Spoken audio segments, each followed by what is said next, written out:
नमस्कार, सुप्रभात, good morning. Narmadeshwar Sanskrit विद्यालय कैलाश आश्रम विद्यालय परिवार की तरफ से सभी को वाल्मीकि जयंती एवं शरद पूर्णिमा की हार्दिक शुभकामनाएं। देश भर में रामायण के रचयिता और सनातन धर्म के महर्षि वाल्मीकि जी की जयंती का जश्न मनाया जा रहा है। हर साल शरद पूर्णिमा यानी आश्विन मास की पूर्णिमा की तिथि के दिन महर्षि वाल्मीकि का जन्मदिन मनाया जाता है। इस वर्ष 28 अक्टूबर शनिवार को वाल्मीकि जयंती मनाई जा रही है। बता दें कि वाल्मीकि जयंती, जिसे प्रकट दिवस के नाम से भी जाना जाता है, यह दिन उन लाखों लोगों के दिलों में बहुत महत्व रखता है जो वाल्मीकि की शिक्षाओं और कहानियों का पालन करते हैं, खासकर महाकाव्य रामायण, जिसे उन्होंने लिखा था।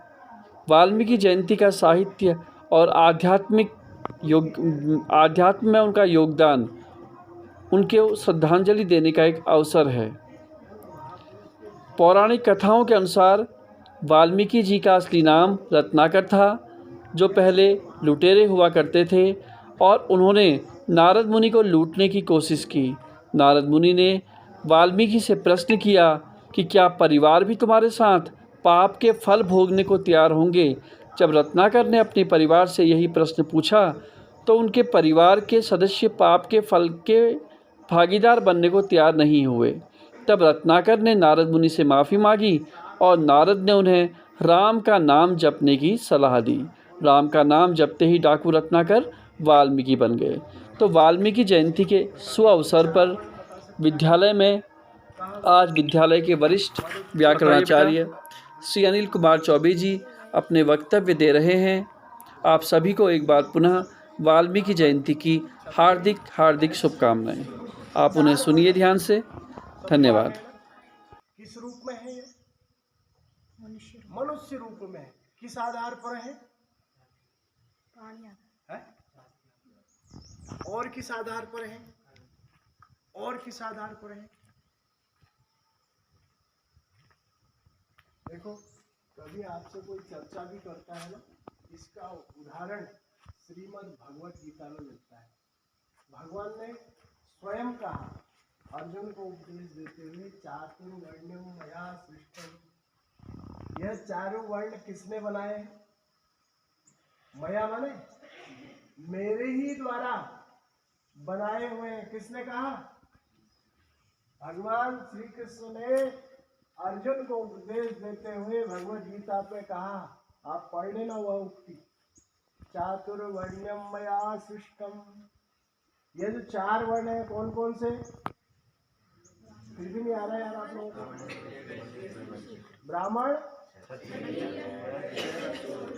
चार वर्ण है ना मनुष्य रूप में। तो उन्होंने कहा किस आधार पर है? गुण कर्म विभागशः।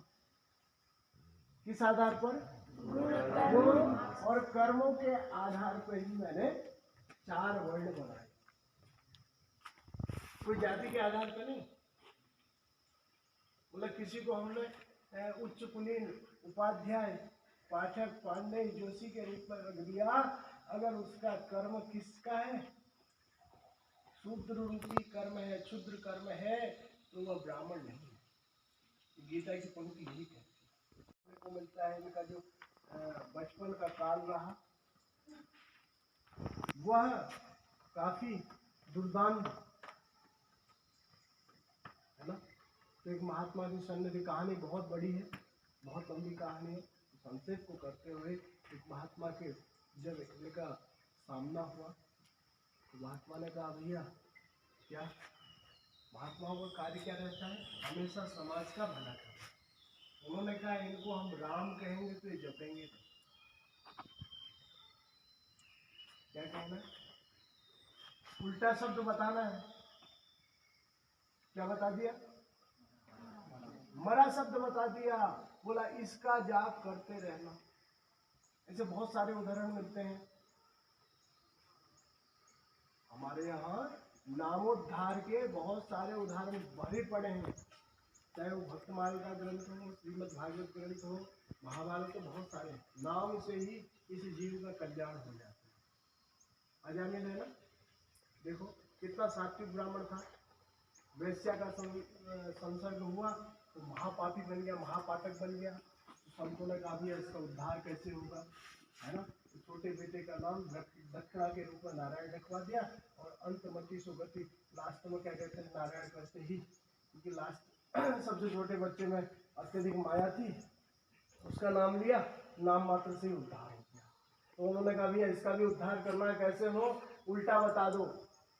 उल्टा नाम जपत क्या, वाल्मीकि भय संत समाना। उल्टा नाम जप करके भी वाल्मीकि किस रूप में हो, ऐसा ही है ना। ऐसे ही हिंदी में आपके काव्य में यह उल्लेखित है। तो उल्टा नाम बता दिया, क्या कहता, मरा मरा मरा, और मरा मरा जपते राम जपने लगे, और धीरे धीरे धीरे धीरे भगवान राम की ऐसी कृपा हुई, ऐसी कृपा हुई कि राम के जीवन का सारा वृतांत उन्होंने पहले ही लिखा। रामायण की कथा तो आपको पता ही है। जब सीता जी का परित्याग होता है, ऐसा कई लोगों का विचारों का मत नहीं हुआ है, अक्सर हम लोग पढ़ने को देखते हैं तो वहाँ लव और कुश की उत्पत्ति होती है ना, तो लव की होती है, उसके ऊपर भी कहानी बहुत लंबी है। बाद में फिर लव और कुश को पहले ही वाल्मीकि जी ने सारी रामायण की कथा क्या कर दी, है ना। तो बाद में उसी वाल्मीकि रामायण को रामचरित्र मानस के रूप में तुलसीदास जी ने अपनी अवधी भाषा में क्या किया, क्या किया, लिख लिया। को क्या हो, पढ़ने में सुगमता हो, और इसी को हमारे यहाँ क्या पंचम वेद के रूप में भी कहा। वेद शब्द क्या है, ज्ञान, ज्ञान को क्या कहते हैं, वेद। पंचम वेद के रूप में हमारे यहाँ रामचरितमानस को कहते हैं। वही वाल्मीकि रामायण के आधार पर ही तुलसीदास जी ने रामचरितमानस की रचना कर दी, जो हमारे जनमानस को सुलभ है, और उसको जो नित्य, उसका भी जो नित्य प्रति पाठ करता है, तो उसके जीवन में कभी भी राग द्वेष कभी उसके जीवन में नहीं। समझ में आ गया। बहुत सारे महापुरुष के बारे में पढ़ते हैं, बहुत सारे उदाहरण मिलते हैं हमको। छोटे छोटे ही उदाहरणों को अपने जीवन में अगर लागू करें तो हमारे जीवन क्या बन सकता है, सुखमय बन सकता है, कल्याण